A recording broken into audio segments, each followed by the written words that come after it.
নমস্কার, একিবি TV prime নিউজে আপনারা স্বাগত। আমি সুমিতা আপনাদের সঙ্গে চলে যাচ্ছে বিস্তারিত সংবাদে। ভারতের যুব সমাজের ক্ষমতায়ন সরকারের অন্যতম প্রধান অগ্রাধিকার বলে মন্তব্য করেছেন প্রধানমন্ত্রী নরেন্দ্র মোদী। তিনি বলেন, বিকশিত ভারতের লক্ষ্য পূরণের পথে দেশের তরুণরাই হবে প্রধান চালিকা শক্তি।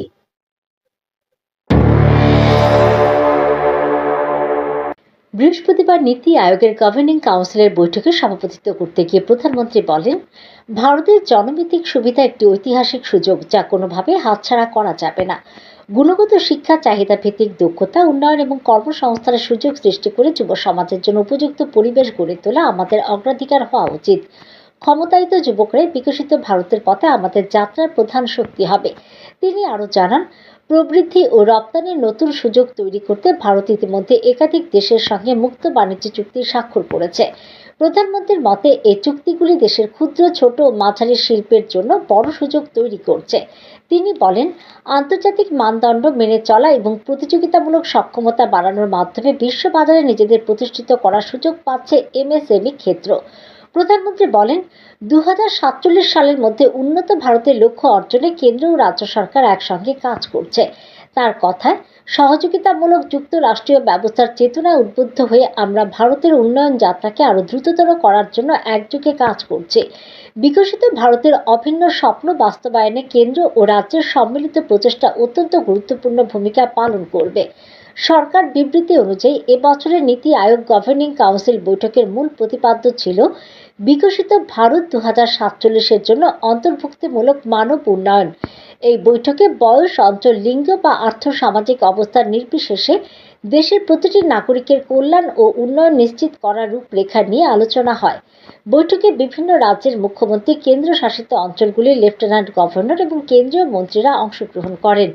বৈঠকে উদ্যোক্তা তৈরির পরিবেশ উন্নত করা, দক্ষতা বৃদ্ধি এবং টেকসই কর্মসংস্থান সৃষ্টির বিভিন্ন উদ্যোগ নিয়েও বিস্তারিত আলোচনা হয়। এছাড়া সুশাসন, ডিজিটাল পাবলিক ইনফ্রাস্ট্রাকচার, তথ্যভিত্তিক প্রশাসনিক ব্যবস্থা এবং বিভিন্ন অংশীদারিত্বকে কাজে লাগিয়ে উন্নয়নের একটি সুসংহত রূপরেখা তৈরির উপর গুরুত্ব আরোপ করা হয়। স্বল্প, মধ্য ও দীর্ঘমেয়াদী ফলাফল মূল্যায়নের জন্য একটি নির্দিষ্ট পর্যবেক্ষণ ব্যবস্থার প্রস্তাবও আলোচনায় উঠে আসে। প্রধানমন্ত্রী জোর দিয়ে বলেন, অন্তর্ভুক্তিমূলক মানব উন্নয়নের জাতীয় লক্ষ্যের সঙ্গে রাজ্যগুলির উন্নয়ন ভাবনাকে সমন্বিত করতে হবে, যাতে সমতা ও টেকসই প্রবৃদ্ধির ভিত্তিতে একটি শক্তিশালী ও বিকশিত ভারত গড়ে তোলা যায়। Bureau report, AKB TV.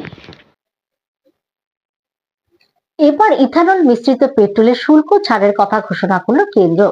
22 থেকে 30% ইথানল মিশ্রিত পেট্রোলে আর কোনো আবগারি শুল্ক নেওয়া হবে না বলে জানিয়ে দিয়েছে কেন্দ্র। দীর্ঘ সময় ধরে চলা পশ্চিম এশিয়ার যুদ্ধের আবহে বন্ধ হরমুজ প্রণালী, তার জেরে বিশ্বজুড়ে জ্বালানির সংকট সৃষ্টি হয়েছে। প্রতিনিয়ত দাম বাড়ছে পেট্রোল, ডিজেলের। এই পরিস্থিতিতে বড় সিদ্ধান্ত নিল মোদী সরকার। উচ্চ মাত্রায় ইথানল মিশ্রিত পেট্রোলে শুল্ক ছাড়ের কথা ঘোষণা করল কেন্দ্র। 22 থেকে 30% ইথানল মিশ্রিত পেট্রোলে আর কোনো আবগারি শুল্ক নেওয়া হবে না বলে জানিয়ে দিয়েছে কেন্দ্র। দেশের জ্বালানির সংকট কাটাতে বহুদিন ধরে ইথানলের জ্বালানিতে জোর দিচ্ছে মোদী সরকার। আগামী দিনে স্রেফ ইথানলের ভরসাতেই গাড়ি চালানোর পরিকল্পনা রয়েছে কেন্দ্রের। ইথানল হলো আখ, ভুট্টার মতো বিভিন্ন কৃষিজ পণ্য থেকে তৈরি হওয়া এক ধরনের জৈব জ্বালানি। পেট্রোলের সঙ্গে মিশিয়ে এটি ব্যবহার করা হয়। কেন্দ্রের দাবি, ভিনদেশ থেকে আমদানি করা তেলের উপর নির্ভরতা কমাতে ইথানলের জ্বালানি তৈরি করতে মরিয়া কেন্দ্র সরকার। তাছাড়াও মধ্যপ্রাচ্যে যুদ্ধের আবহে ইথানলের গুরুত্ব আরও বেশি করে অনুধাবন করতে পারছে কেন্দ্র। অর্থ মন্ত্রকের জারি করা বিজ্ঞপ্তি অনুযায়ী 4 ধরনের নতুন ইথানল মিশ্রিত পেট্রোলের কর মকুব করা হয়েছে। সেগুলি হলো E22, E25, E27, E30। কেন্দ্রের এই সিদ্ধান্তের ফলে এই 4 ধরনের ইথানল মিশ্রিত জ্বালানির দাম এবার কমতে চলছে। Bureau report, AKB TV. Paschimbanga বিধানসভা নির্বাচনে তৃণমূলের ভরাডুবির পর ঘরে বাইরে এখন প্রবল চাপে অভিষেক বন্দ্যোপাধ্যায়। এবার আদালতেও একা অভিষেক বন্দ্যোপাধ্যায়। অভিষেকের হয়ে আর মামলা লড়বেন না আইনজীবী কল্যাণ বন্দ্যোপাধ্যায়। হাইকোর্টের শুনানির আগে বড় ধাক্কা খেলেন তিনি। টুইকাণ্ডে বর্তমানে কলকাতা হাইকোর্টের শুনানি চলছে। অভিষেক বন্দ্যোপাধ্যায়ের হয়ে সওয়াল করেছিলেন আইনজীবী কল্যাণ বন্দ্যোপাধ্যায়। সূত্রের খবর, বুধবার সন্ধ্যের পর একটা ফোন আসে, তাতে অন্য এক আইনজীবীর নাম জানানো হয়। এরপরে আইনজীবী কল্যাণ বন্দ্যোপাধ্যায় মামলা থেকে সরে দাঁড়ানোর সিদ্ধান্ত নেন। রাজ্যের একাধিক মামলা লড়ছিলেন কল্যাণ। বাকি মামলাগুলো থেকেও তিনি সরে আসার সিদ্ধান্ত নিয়েছেন বলে খবর। প্রসঙ্গত, বর্ষীয়ান কল্যাণ বন্দ্যোপাধ্যায় মমতা বন্দ্যোপাধ্যায়ের দীর্ঘদিনের সহযোদ্ধা। আদালত ও আদালতের বাইরে লড়াই চালিয়ে গিয়েছেন তিনি। 3 দশকেরও বেশি সময় ধরে কলকাতা হাইকোর্ট এবং দেশের সর্বোচ্চ আদালত তথা সুপ্রিম কোর্টে ওকালতি করছেন। বিশেষ করে মমতা বন্দ্যোপাধ্যায়ের বিরুদ্ধে আন্দোলন থেকে শুরু করে তৃণমূল কংগ্রেসের ক্ষমতায় আসা এবং পরবর্তী সময়ে দল ও পশ্চিমবঙ্গ সরকারের হয়ে একাধিক হাই প্রোফাইল ও রাজনৈতিকভাবে অত্যন্ত গুরুত্বপূর্ণ মামলা লড়েছেন। সে সিঙ্গুর জমি আন্দোলন হোক কিংবা নন্দীগ্রাম কিংবা রিজাউনুর রহমান মৃত্যু মামলা, সাম্প্রতিককালে এসআইআর সই কাণ্ড সহ একাধিক গুরুত্বপূর্ণ মামলা লড়েছেন তিনি। স্বাভাবিকভাবে তার এইভাবে সব মামলা থেকে সরে আসা তৃণমূলের কাছে বড় ধাক্কার। জানা গেছে, অভিষেকের হয়ে মামলা লড়তে শুরু করেছিলেন কল্যাণ বন্দ্যোপাধ্যায়ের ছেলে শীর্ষন্নৌ। এর মধ্যে বুধবার নতুন আইনজীবীকে দাঁড় করানো হয়। অভিষেক বন্দ্যোপাধ্যায়ের তরফ থেকে একটা ফোন যায়, তারপরে শোনা যায় বেঁকে বসেন কল্যাণ।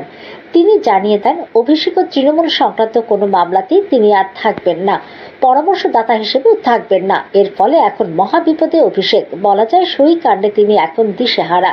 Bureau report, AKB TV. নিচে ছোট্ট একটি বিজ্ঞাপন বিরতির সঙ্গে থাকুন।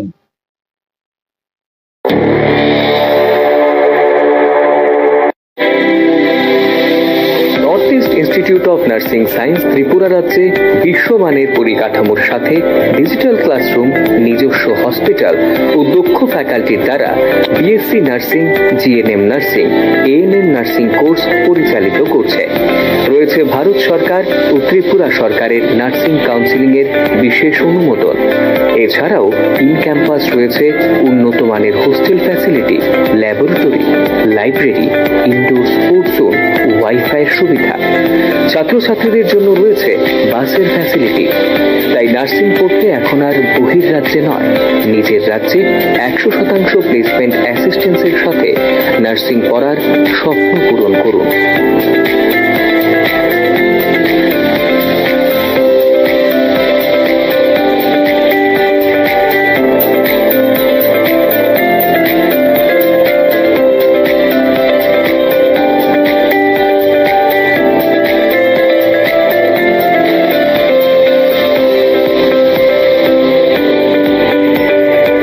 জন্য আজই যোগাযোগ করুন north East Institute of Nursing science, Agartala, Amtali bypass.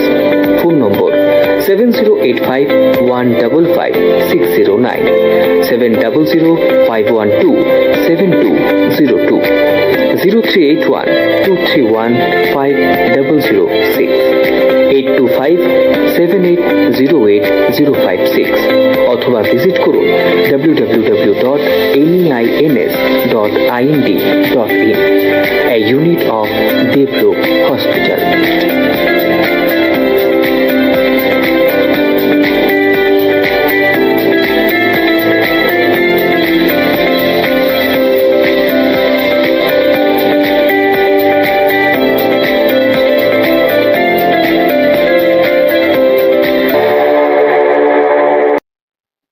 বিরতির পর সবাইকে স্বাগত। চলে যাচ্ছে বিস্তারিত সংবাদে। আত্মসমর্পণ করা এটিটিএফ ও এনএলএফটির প্রতিনিধিরা যে 72 ঘন্টার বন্ধ ডেকেছে, এই প্রসঙ্গে তাদের প্রতিনিধিদের নিয়ে বৃহস্পতিবার মহাকরণে এক গুরুত্বপূর্ণ বৈঠক করেন মন্ত্রী বিকাশ দেববর্মা। বৈঠকে আত্মসমর্পণকারী জঙ্গিদের প্রতিনিধিদের সঙ্গে আলোচনা করেন মন্ত্রী বিকাশ দেববর্মা। এদিন তিনি তাদের বন্ধ প্রত্যাহার করার জন্য আহ্বান রাখেন। আগামী 12 জুন আত্মসমর্পণ করা এটিটিএফ ও এনএলএফটির প্রতিনিধিরা যে 72 ঘন্টার পথ ডেকেছে, এই প্রসঙ্গে তাদের প্রতিনিধিদের নিয়ে বৃহস্পতিবার মহাকরণে গুরুত্বপূর্ণ বৈঠক করেন মন্ত্রী বিকাশ দেববর্মা। বৈঠকে আত্মসমর্পণকারী জঙ্গিদের প্রতিনিধিদের সঙ্গে আলোচনা করেন মন্ত্রী বিকাশ দেববর্মা।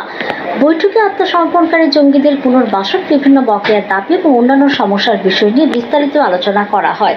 মন্ত্রী বিকাশ দেববর্মা তাদের দাবিগুলি গুরুত্ব সহকারে বিবেচনার আশ্বাস দেন এবং শান্তিপূর্ণ আলোচনার মাধ্যমে সমস্যার সমাধানের উপর জোর দেন। তিনি এই বন্ধ প্রত্যাহার করার জন্য আশা ব্যক্ত করেন। बात का माध्यम में सॉल्यूशन होता है। आज उन लोग को डिमांड हम लोग सुना है, बहुत डिमांड ऐसा था, आज सॉल्यूशन भी हो गया और भी आगे होने वाला है, क्योंकि उन लोग को पैकेज 250 करोड़ का पैकेज है। ये 250 करोड़ पैकेज हमारा जनजाति भाई बहन के लिए ये पैकेज होगा। हम चाहते हो उन लोग के साथ बातचीत करके ये सॉल्यूशन निकलेंगे, क्योंकि बातचीत टेबल पे भी होता है, रास्ता रोक के कोई समस्या समाधान नहीं होता है। आज बहुत अच्छा मीटिंग हुआ है उन लोगों के साथ। हमारा आशा विश्वास है उन लोग कल का जो 12 तारीख का जो बंद ये उन लोग विड्रॉ करेगा।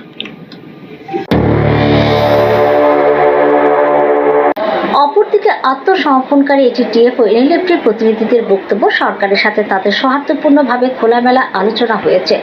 তাদের কিছু দাবি সরকার ইতিমধ্যে মেনে নিয়েছে এবং আরও বেশ কিছু দাবি নিয়ে সরকার সদর্থক ভূমিকা নিয়েছে। তবে এখনই বন্ধ প্রত্যাহারের বিষয়ে কিছু বলা যাচ্ছে না। তাদের কমিটির সাথে আলোচনা করে এই বিষয়ে জানানো হবে বলে এদিন জানানো হয়।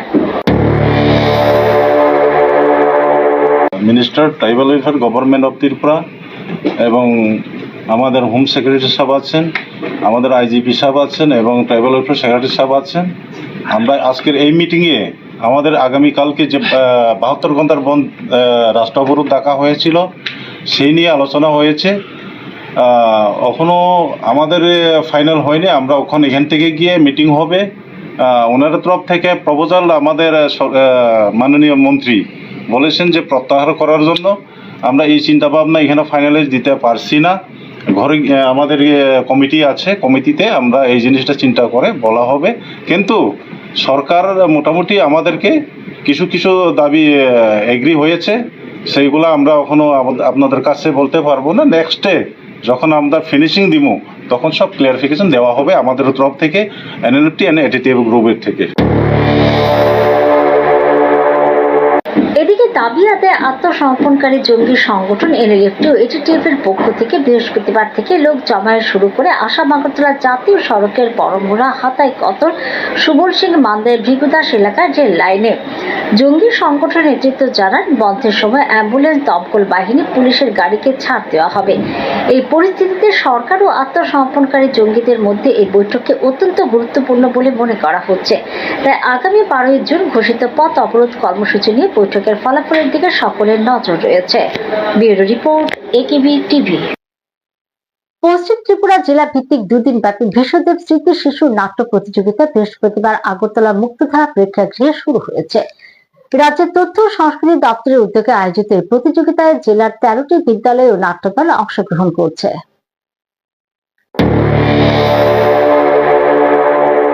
পশ্চিম ত্রিপুরা জেলা ভিত্তিক দুদিনব্যাপী বিশ্বদেব স্মৃতি শিশু নাট্য প্রতিযোগিতা বৃহস্পতিবার উদ্বোধন করেন পশ্চিম ত্রিপুরা জেলা পরিষদের ভারপ্রাপ্ত সভাধিপতি বিশ্বজিৎ শীল। তিনি বলেন, সুস্থ সাংস্কৃতিক চর্চার মাধ্যমে শিশু কিশোরদের মনন ও মানবিক মূল্যবোধের বিকাশ ঘটানো অত্যন্ত জরুরি। আগামী প্রজন্মকে আদর্শ সমাজ গঠনের উপযোগী করে তুলতে সংস্কৃতি চর্চার পাশাপাশি খেলাধুলার সঙ্গে যুক্ত রাখা প্রয়োজন। নেশা, কুসংস্কার ও বাল্যবিবাহের মতো সামাজিক ব্যাধি দূরীকরণেও সাংস্কৃতিক কর্মকাণ্ড গুরুত্বপূর্ণ ভূমিকা পালন করতে পারে বলে তিনি অভিমত ব্যক্ত করেন। আপনারা জানেন, আমাদের এই সরকার প্রতিষ্ঠিত হওয়ার পর থেকে আমাদের যারাই আমাদের এই সংস্কৃতিকে সমৃদ্ধ করেছে, আমাদের নাট্য উৎসবকে সমৃদ্ধ করেছে, তাদের স্মৃতিকে ধরে রাখার জন্য বিভিন্ন প্রয়াস এখানে নেওয়া হয়েছে। রাজ্যের মাননীয় মুখ্যমন্ত্রী প্রফেসর ডক্টর মানিক সাহা মহোদয় যে সকল আমাদের পরম্পরা, যে ঐতিহ্য যেগুলি আছিল, আমাদের আগের সংস্কৃতি যেগুলি লুপ্ত হয়ে গেছিল, সেইগুলিকেও পুনরায় আবার চালু করেছেন, যাতে আমাদের যে ঐতিহ্য আছে, আমাদের যে পরম্পরা আছে, সেটা থেকে যাতে আমরা বেরিয়ে না যাই, তার জন্য বিভিন্ন প্রয়াস সেখানে জারি রয়েছে। আজকে বিশ্বদেব স্মৃতি শিশুদের নাটক প্রতিযোগিতা, তো সেটার মাধ্যমে আমাদের ছাত্রছাত্রী যারা আছে, শিশু যারা আছে, তারা যাতে নাটকের প্রতি আরও আকৃষ্ট হয় এবং তারা যাতে নাটক প্রতিযোগিতায় অংশগ্রহণ করে, তার জন্য আজকে আমাদের পশ্চিম ত্রিপুরা জেলাভিত্তিক বিশ্বদেব স্মৃতি শিশু নাট্য প্রতিযোগিতা সেখানে আয়োজন করা হয়েছে। অনুষ্ঠানে বক্তব্য রাখেন আগরতলা পুর নিগমের উপমেয়র মনিকা দাস দত্ত, বিশিষ্ট নাট্য ব্যক্তিত্ব হারাধন দত্ত এবং তথ্য ও সংস্কৃতি দপ্তরের অধিকর্তা বিম্বিসার ভট্টাচার্য। এছাড়া উপস্থিত ছিলেন অতিরিক্ত জেলা শাসক অরূপ দত্ত এবং সমাজসেবী অসীম ভট্টাচার্য। এবারের প্রতিযোগিতায় মঞ্চস্থ হওয়া নাটকগুলির মূল বিষয়ের মধ্যে রয়েছে বাল্যবিবাহ প্রতিরোধ, জল সংরক্ষণ, বিশ্ব উষ্ণায়ন, পরিবেশ সচেতনতা এবং বিভিন্ন সামাজিক বার্তাধর্মী বিষয়। উল্লেখ্য, ভীষ্মদেব দীর্ঘদিন ত্রিপুরার বাংলা নাট্যচর্চার সঙ্গে যুক্ত ছিলেন এবং শিশু কিশোর নাট্য আন্দোলনের বিকাশে গুরুত্বপূর্ণ অবদান রেখেছিলেন। তার স্মৃতির প্রতি শ্রদ্ধা জানিয়ে তথ্য সংস্কৃতি দপ্তর প্রতি বছর এই শিশু নাট্য প্রতিযোগিতার আয়োজন করে আসছে। প্রতিযোগিতার সমাপ্তিতে অংশগ্রহণকারী বিদ্যালয় ও নাট্য দলগুলির মধ্যে শ্রেষ্ঠ নাটক, শ্রেষ্ঠ পরিচালনা, শ্রেষ্ঠ অভিনয় সহ বিভিন্ন বিভাগে পুরস্কার প্রদান করা হবে। Bureau report, AKB TV. ওষুধের গুণগত মান বজায় রাখা এবং নিয়মতান্ত্রিক উপায়ে ব্যবসা পরিচালনা নিশ্চিত করতে আমবাসায় ঝটিকা পরিদর্শন করলেন ড্রাগ ইন্সপেক্টর বিশ্বজিৎ সিংহ রায়। বৃহস্পতিবার আচমকাই তিনি আমবাসা বাজারে 4টি ওষুধের দোকানে পরিদর্শন করেন। মূলত ওষুধের গুণগত মান বজায় রাখা এবং নিয়মতান্ত্রিক উপায়ে ব্যবসা পরিচালনা নিশ্চিত করতে আমবাসায় ঝটিকা পরিদর্শন করলেন ড্রাগ ইন্সপেক্টর বিশ্বজিৎ সিংহ রায়। বৃহস্পতিবার পরিদর্শন চলাকালীন আমবাসা বাজারের চারু মেডিকেল হল নামক একটি ওষুধের দোকানে গুরুতর অসঙ্গতি ধরা পড়ে। ড্রাগ ইন্সপেক্টর দেখেন দোকানটিতে কোনো লাইসেন্স প্রাপ্ত ফার্মাসিস্ট এদিন উপস্থিত নেই। ফার্মাসিস্ট ছাড়াই খোদ দোকানের মালিক ওষুধ বিক্রি ও দোকান পরিচালনা করছিলেন। এর পাশাপাশি নিয়ম লঙ্ঘন করে ভেটেরিনারি ওষুধগুলো নির্দিষ্ট স্থানে না রেখে সাধারণ ওষুধের সাথে মিশিয়ে রাখা হয়েছিল। এই গাফিলতির জন্য ড্রাগ ইন্সপেক্টর দোকানের মালিককে কঠোরভাবে সতর্ক করেন এবং অবিলম্বে সমস্ত ভেটেরিনারি ওষুধ নির্দিষ্ট স্থানে গুছিয়ে রাখার নির্দেশ দেন। তবে চারু মেডিকেল হল ছাড়া বাকি 3টি ওষুধের দোকানের নথিপত্র পরিচালনা ব্যবস্থা খতিয়ে দেখে সন্তোষ প্রকাশ করেন তিনি। এদিন পরিদর্শন শেষে সাংবাদিকদের মুখোমুখি হয়ে ড্রাগ ইন্সপেক্টর বিশ্বজিৎ সিংহ রায় জানান, জেলার প্রতিটি ওষুধের দোকান তারা নিয়মিত পরিদর্শন করে থাকেন। এই রুটিন চেকিং এর মূল উদ্দেশ্য হল মানুষের স্বাস্থ্য সুরক্ষা নিশ্চিত করা। পরিদর্শনকালে মূলত যে বিষয়গুলো খতিয়ে দেখা হয় সেগুলি হলো ওষুধের গুণগত মান সঠিক রয়েছে কিনা, দোকানের ড্রাগ লাইসেন্স বৈধ আছে কিনা, দোকানে সার্বক্ষণিক নথিভুক্ত ফার্মাসিস্ট উপস্থিত আছেন কিনা, সরকারের নিয়ম মেনে স্টক ও বিক্রি রেজিস্টার সঠিক উপায়ে মেনটেন করা হচ্ছে কিনা। তিনি আরো জানান, পরিদর্শনের সময় সংগৃহীত সমস্ত তথ্য ও খামতিগুলোর উপর একটি বিস্তারিত রিপোর্ট তৈরি করে তারা ঊর্ধ্বতন কর্তৃপক্ষের নিকট পেশ করবেন। সেই রিপোর্টের উপর ভিত্তি করে পরবর্তী সময়ে সংশ্লিষ্ট নিয়ম ভঙ্গকারী দোকানের বিরুদ্ধে আইনানুগ ব্যবস্থা গ্রহণ করা হবে বলে তিনি জানান। আমি ইন্সপেক্টিং অফিসার ড্রাগ, আমার posting office of the chief medical officer Dhalai. আমরা ড্রাগ কন্ট্রোল অর্গানাইজেশন, যেটা আমাদের হেলথ অ্যান্ড ফ্যামিলি ওয়েলফেয়ার ডিপার্টমেন্টের আন্ডারে, আমরা সারা ত্রিপুরা রাজ্যে আমাদের যত ইন্সপেক্টিং অফিসার ড্রাগ আছে সবাই সর্বত্র পর্যবেক্ষণ করি, নজরদারি করি।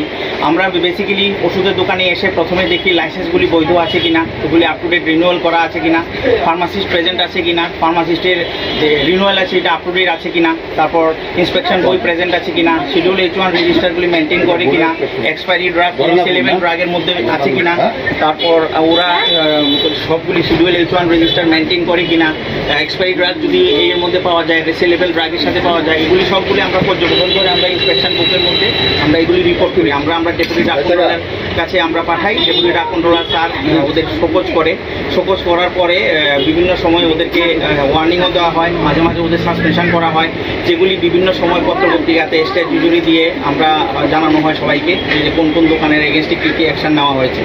আর বেসিক্যালি আমরা দেখি যে কোনো অবৈধভাবে যাতে কোনো ওষুধ মানে প্রেসক্রিপশন ছাড়া যাতে বিক্রি না করে। একটা জিনিস লক্ষ্য করা যায়, বিভিন্ন মানুষ কোনো ওষুধ হলেই বিভিন্ন দোকানে গিয়ে কোনো প্রেসক্রিপশন ছাড়া অ্যান্টিবায়োটিক কিনে খায়। আমি আপনাদের মাধ্যমে সবাইকে জানাবো, ডক্টরের প্রেসক্রিপশন ছাড়া ডক্টরকে না দেখিয়ে নিজেরা ওই খাবেন না, কোনো অ্যান্টিবায়োটিক ওষুধ খাবেন না। কারণ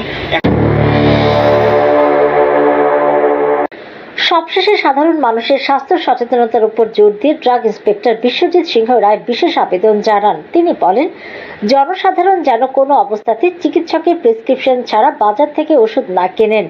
বিশেষ করে চিকিৎসকের পরামর্শ ছাড়া অ্যান্টিবায়োটিক ওষুধ কেনা এবং তা সেবনের ক্ষেত্রে তিনি সবাইকে অত্যন্ত সতর্ক থাকার আহ্বান জানিয়েছেন। Bureau report, AKB TV. এখনকার মতো সংবাদ এই পর্যন্ত। পরবর্তী আপডেটস দেখার জন্য চোখ রাখুন শুধুমাত্র একেবি টিভির পর্দায়। নমস্কার।